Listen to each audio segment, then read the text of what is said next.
अस्सलाम वालेकुम नाज़रीन, मैं हूं वसीम अली और आप देख रहे हैं Waseem Ali official YouTube channel. नाज़रीन, मुस्लिम लीग नून के दो अहम रहनुमाओं के दरमियान फटा पड़ गया है और ये फटा दो रहनुमाओं के बजाय फैलता जा रहा है। ये अपने अंदर मजीद रहनुमाओं को लेता जा रहा है और इस फड्डे की वजह से एक रहनुमा को शोकाज नोटिस भी जारी कर दिया गया है। अब इस फड्डे की मेन वजह क्या है वो आपके सामने आज के वीडियो के अंदर हम रखेंगे, लेकिन उससे पहले मेरी आपसे होगी गुजारिश कि अगर आपने अभी तक हमारे चैनल को सब्सक्राइब नहीं किया तो काइंडली अभी हमारे चैनल को सब्सक्राइब कर लीजिए, बेल आइकन को प्रेस करना मत भूलिएगा। नाज़रीन, जिस लड़ाई की जिस खींचातानी की मैं बात कर रहा हूँ तो ये हैं जी दो मुस्लिम नून के अहम रहनुमा, जिसके अंदर सेक्रेटरी जनरल मुस्लिम नून एहसन इकबाल शामिल हैं। दूसरी जनरल इनके मध्य मुकाबले हैं जी दानियाल अजीज साहब, और बीच में जो शामिल कर लिया गया है मरियम औरंगजेब के ऊपर भी बहुत से इल्ज़ामात जो है वो लगा दिए गए हैं। आप तफसील से अगर आपको आगाह करें तो तफसील ये है कि 30 नवंबर को दानियाल अजीज़ की जानब से एक स्टेटमेंट जारी की जाती है, एक बयान दिया जाता है। उस बयान के अंदर वो आड़े हाथों लेते हैं जी सेक्रेटरी जनरल एहसन इकबाल साहब को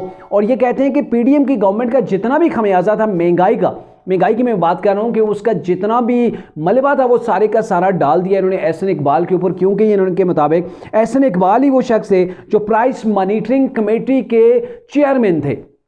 तो ये चेयरमैन थे प्राइस मॉनिटरिंग कमेटी के, इसलिए तमाम की तमाम महंगाई का मलबा जो है वो उठा के इनके ऊपर डाल दिया जाता है। ना वजीर खजाना के ऊपर, ना प्राइम मिनिस्टर के ऊपर, ना स्टेट बैंक के ऊपर, ना ही पूरी पीडीएम के ऊपर, बल्कि सिर्फ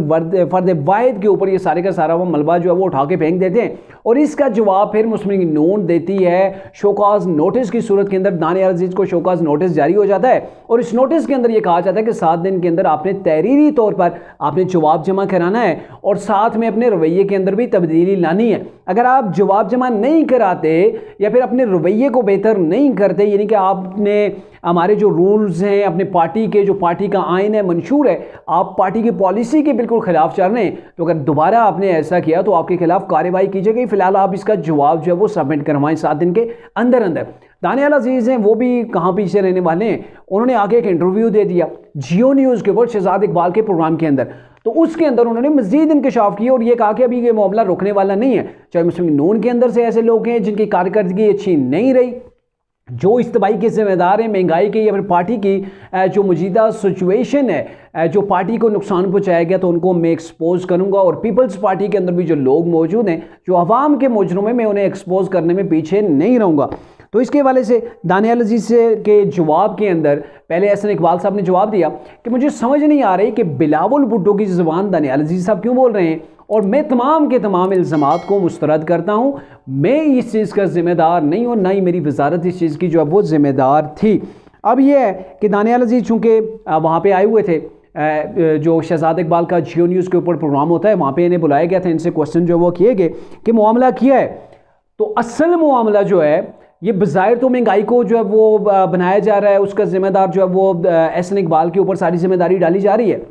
लेकिन असल जो मामला है जो वहाँ से एक्सप्लोर होकर सामने आया है वो बल्दियाती नुमाइंदों का है। और वहाँ पर जो इनके अपने बेटे हैं जो एहसन इकबाल हैं उनको ज़िले का चेयरमैन बनाया गया था, बिला मुकाबला उनको ज़िले का चेयरमैन बनाया गया था। तो वो इश्यूज़ हैं और अब जो नए इलेक्शन है, इलेक्शन के अंदर टिकट किसको देना है सूबाई असम्बली का, तो वो भी चीज़ें सामने हैं। इसके हवाले से इनके हवाले से जब सवाल किया गया, इन्हें बताया गया कि मरियम औरंगजेब साहिबा हैं वो भी आपके खिलाफ हैं, वो एहसन इकबाल के हक़ के अंदर उन्हें बात की, राना सनाउल्लाह ने उनके हक़ के अंदर बात की कि हमने सख्ती से इस चीज़ का नोटिस लिया, 7 दिन के अंदर दानियाल अजीज से हमने जवाब भी तलब किया है और अगर उन्होंने रवैया बेहतर नहीं किया तो उनके खिलाफ जो पार्टी अपने आइन मंशूर आइन के मुताबिक जो वो कार्रवाई करेगी। तो इसके ऊपर उन्होंने कहा जी मरियम औरंगजेब की आप बात ही ना करें,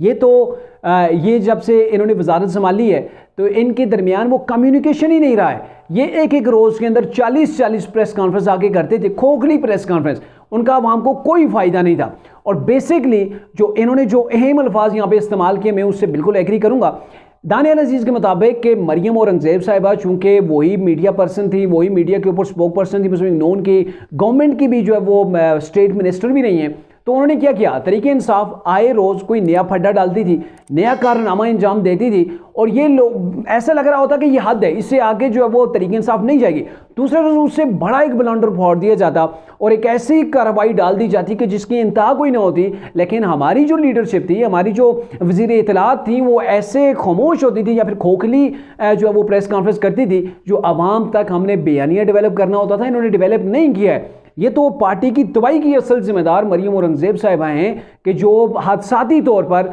ये पार्टी के अंदर इन हो गई, इन्हें ये ओहदे वगैरह मिल गए, मिनिस्टर, स्टेट मिनिस्टर बन गई, तो इनकी जो क्रेडिबिलिटी है उसके ऊपर तो बड़ा क्वेश्चन मार्क इन्होंने लगा के रख दिया है।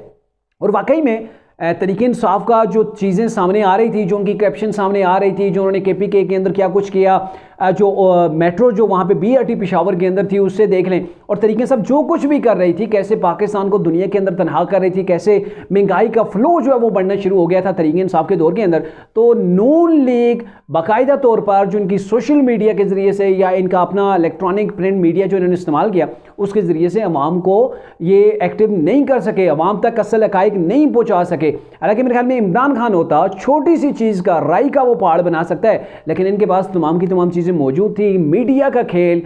इनके बस की बात नहीं है, और इसमें कोई शक नहीं कि जो बयानियाँ अवाम तक पहुँचाना था, अवाम को चीज़ों से आगाह करना था, उसके अंदर ये बुरी तरह मरियम औरंगजेब साहिबा जो वो नाकाम रही हैं। अब जिस तरीके से भी आप इसको समझें, लेकिन ये बेसिक चीज़ है कि नून लीग ने वो अवाम को बावर नहीं कराया, अवाम के अंदर उन चीज़ों को नहीं पहुँचाया कि कप्तान क्या कुछ गुल खिला रहा है, पाकिस्तान के साथ उसने क्या किया, कैसे महंगाई का जो है वो तूफ़ान आया है। तो ये चीज़ें जो है वो करने के अंदर नाकाम रही हैं। और जब इनसे सवाल शहजाद इकबाल ने किया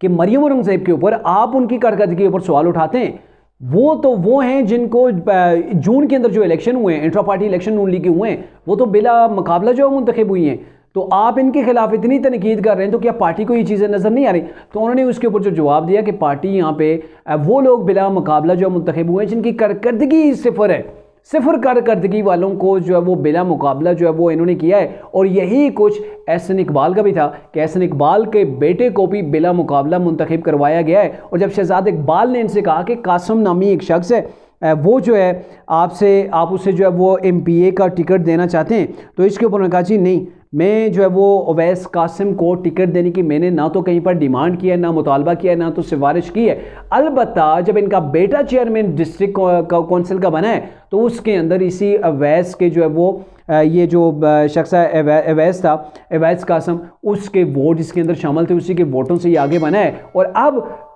अब जो मेन पॉइंट है, कहते हैं जी एहसन इकबाल साहिबा हैं,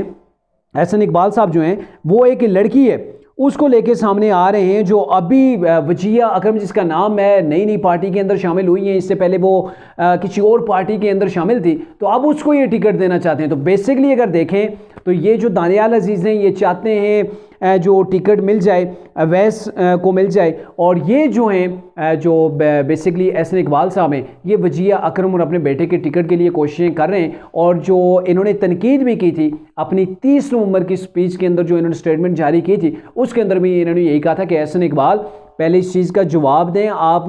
जो बल्दियाती नुमाइंदे हैं उनके ऊपर सवाल उठाने के या फिर उनको तनकीद का निशाना बनाने से पहले आप जवाब दें कि आप इस महंगाई के ज़िम्मेदार हैं, आपने इस कौम को नुकसान पहुंचाया है, आप एक इदारे को लीड कर रहे थे, लेकिन आपने अवाम को उस वक्त ये चीज़ें नहीं बताई। आपका काम था कि ये जो प्राइस है हर चीज़ की पाकिस्तान के अंदर बढ़ रही है, इसको कंट्रोल करना। जबकि शहजाद इकबाल ने बताया भी कि प्राइस जो है वो डायरेक्टली कंट्रोल करना मुश्किल होता है। एक तो डॉलर का रेट क्यों, उसके ऊपर भी ये इन्हिसार होता है, दूसरा जो हमारी पेट्रोलियम मसनूआत होती हैं इंटरनेशनल मार्केट के साथ भी ये चीज़ जो है वो कनेक्ट होती हैं। तो इसलिए इन चीज़ों के ज़रिए से जब आलमी मार्केट के अंदर रेट बढ़ रहे हैं, तो पाकिस्तान के अंदर आप टमाटर, सब्ज़ी,